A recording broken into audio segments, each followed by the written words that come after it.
আসসালামু আলাইকুম এভরিওয়ান, তোমাদের মাঝে আবারও নিয়ে আসলাম অপূর্ণতা গল্পের লাস্ট পার্ট। সকালের সেই ডাকের পর মেহরিন ধীরে ধীরে বাবার ঘরে ঢুকল। তার বুকের ভেতর অদ্ভুত অস্থিরতা। মনে হচ্ছিল আজকের কথোপকথন হয়তো তার জীবনের সবচেয়ে গুরুত্বপূর্ণ মুহূর্তগুলোর একটি হতে যাচ্ছে। তার বাবা চুপচাপ বসেছিলেন। টেবিলের উপর কিছু কাগজপত্র ছড়িয়েছিল। মেহরিন এসে সামনে বসল। কয়েক সেকেন্ড নীরবতা। তারপর তার বাবা ধীরে ধীরে বললেন, মা, আমি তোমাকে একটা প্রশ্ন করব। মেহরিনের গলা শুকিয়ে গেল। জি বাবা। তার বাবা সরাসরি তার চোখের দিকে তাকালেন। তোমার জীবনে কি কেউ আছে? প্রশ্নটা শুনে মেহরিনের হাত কেঁপে উঠল। বহু বছর ধরে যে সত্যটা সে বুকের ভেতর লুকিয়ে রেখেছিল, আজ সেটাই সামনে এসে দাঁড়িয়েছে। কয়েক মুহূর্ত চুপ থেকে সে বলল, হ্যাঁ। ঘরের বাতাস যেন হঠাৎ ভারী হয়ে গেল। তার বাবা আবার বললেন, সে কি সেই আরিফ? প্রথমবারের মতো তার বাবার মুখে উচ্চারিত হল সেই নাম, আরিফ। মেহরিন মাথা নিচু করল।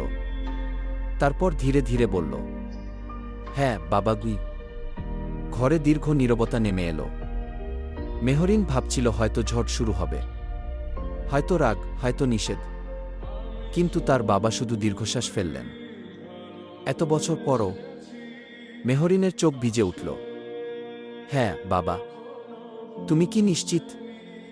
যতটা নিজের ব্যাপারে নিশ্চিত তার চেয়েও বেশি গি। এই উত্তর শুনে তার বাবা কিছুক্ষণ জানালার বাইরে তাকিয়ে রইলেন।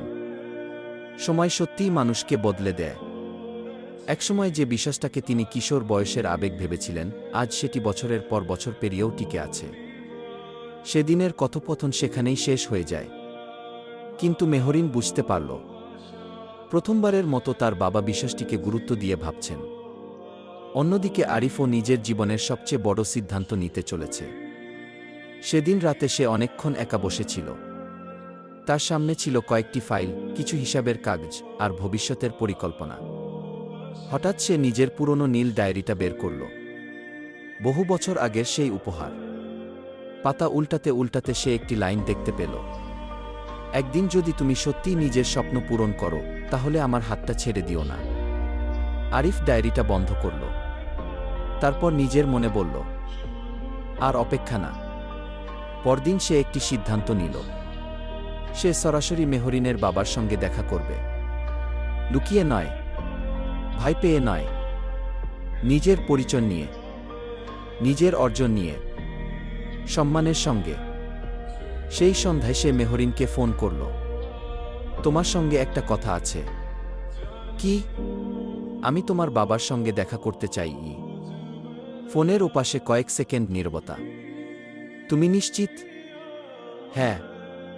ভয় লাগছে না? আরিফ মৃদু হেসে বলল, অনেক বছর আগে লাগত। এখন? এখন আমার হারানোর ভয় কম।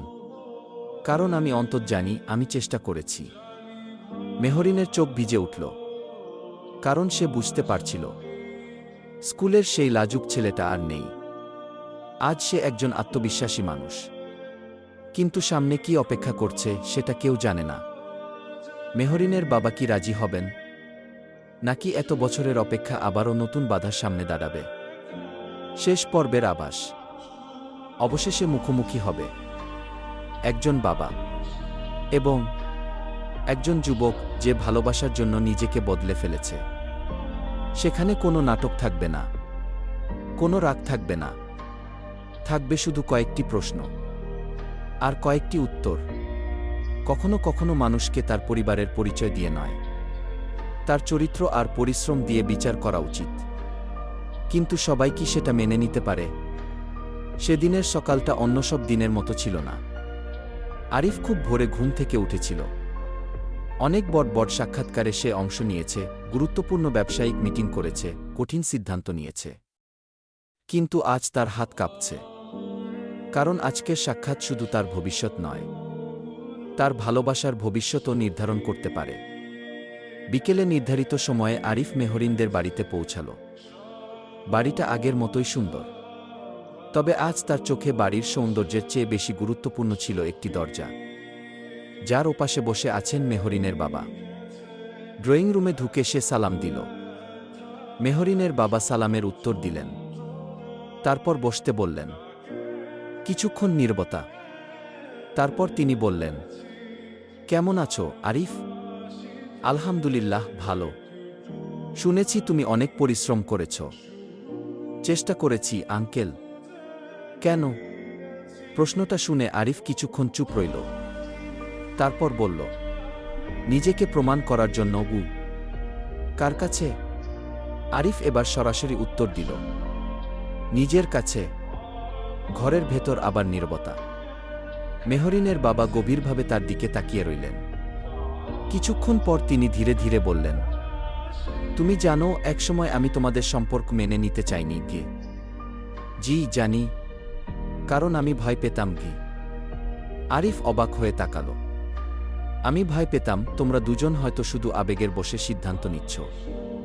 কিন্তু এত বছর পরও যদি কেউ একই মানুষকে সম্মান করে, একই মানুষকে মনে রাখে, তাহলে বিশ্বাসটা আর শুধু আবেগ থাকে না কি? আরিফের বুকের ভেতর ধুকপুক শব্দ বাড়তে লাগল। তারপর মেহরিনের বাবা বললেন, আজ আমি তোমাকে আর সেই স্কুলের ছেলেটা হিসেবে দেখছি না। আজ আমি তোমাকে একজন দায়িত্বশীল মানুষ হিসেবে দেখছি গি। আরিফের চোখ ভিজে উঠল। এত বছরের কষ্ট, অপমান, অপেক্ষা, পরিশ্রম সবকিছু যেন এক মুহূর্তে মনে পড়ে গেল। ঠিক তখনই ঘরে ঢুকল মেহরিন। তার চোখেও জল। সে বুঝতে পারছিল না কি কথা হয়েছে। মেহরিনের বাবা তার দিকে তাকিয়ে মৃদু হাসলেন। তারপর বললেন, মা, তোমাদের দুজনের ধৈর্যের কাছে আমি হেরে গেলাম। মেহরিন স্থির হয়ে দাঁড়িয়ে রইল। কয়েক সেকেন্ড যেন তার কথাগুলোর অর্থই বুঝতে পারল না। তারপর তার চোখ বেয়ে অশ্রু গড়িয়ে পড়ল। কিন্তু এ কান্না দুঃখের নয়, এ কান্না অপেক্ষার, এ কান্না স্বস্তির। আরিফ মাথা নিচু করে আল্লাহর কাছে শুকরিয়া আদায় করল। কারণ সে জানত, এই মুহূর্তটা একদিনে আসেনি। এটা এসেছে বহু বছরের ধৈর্য, সংগ্রাম আর বিশ্বাসের পর। সন্ধ্যার আলো ধীরে ধীরে জানালা দিয়ে ঘরে ঢুকছিল। আরিফ আর মেহরিন একবার একে অপরের দিকে তাকাল। কোনো বড় কথা ছিল না, কোনো নাটকীয় সংলাপও না। কারণ কখনো কখনো সবচেয়ে সুন্দর মুহূর্তগুলো নীরব হয়। বহু বছর আগে স্কুলের এক বৃষ্টিভেজা বিকেলে শুরু হওয়া গল্পটি অবশেষে তার গন্তব্য খুঁজে পেল। একদিন যে সম্পর্ককে সবাই কিশোর বয়সের আবেগ ভেবেছিল, সেই সম্পর্কই সময়ের পরীক্ষায় টিকে গেল। আর তখনই যেন কি অপূর্ণতা শব্দটার অর্থ বদলে গেল। কারণ অপূর্ণতা সবসময় শেষ নয়। কখনো কখনো অপূর্ণতাই মানুষকে পূর্ণতার পথে নিয়ে যায়। শেষ কথা, তাদের বিয়ের পর বেশ কিছু বছর কেটে যায়। একদিন পুরনো সেই স্কুলের সামনে দাঁড়িয়ে আরিফ মুচকি হেসে বলেছিল, মনে আছে, তুমি একদিন বলেছিলে আমি বড় মানুষ হব গে। মেহরিনও হেসেছিল। তারপর উত্তর দিয়েছিল, তুমি বড় মানুষ হয়েছ তোমার সাফল্যের জন্য নয়। তুমি বড় মানুষ হয়েছ কারণ কষ্টের সময়ও তুমি ভালো মানুষ হয়ে থাকতে পেরেছ। আর সেই উত্তর শুনে আরিফ বুঝেছিল, তার জীবনের সবচেয়ে বড় অর্জন কোনো চাকরি, কোনো ব্যবসা বা কোনো সাফল্য নয়। তার সবচেয়ে বড় অর্জন মেহরিন।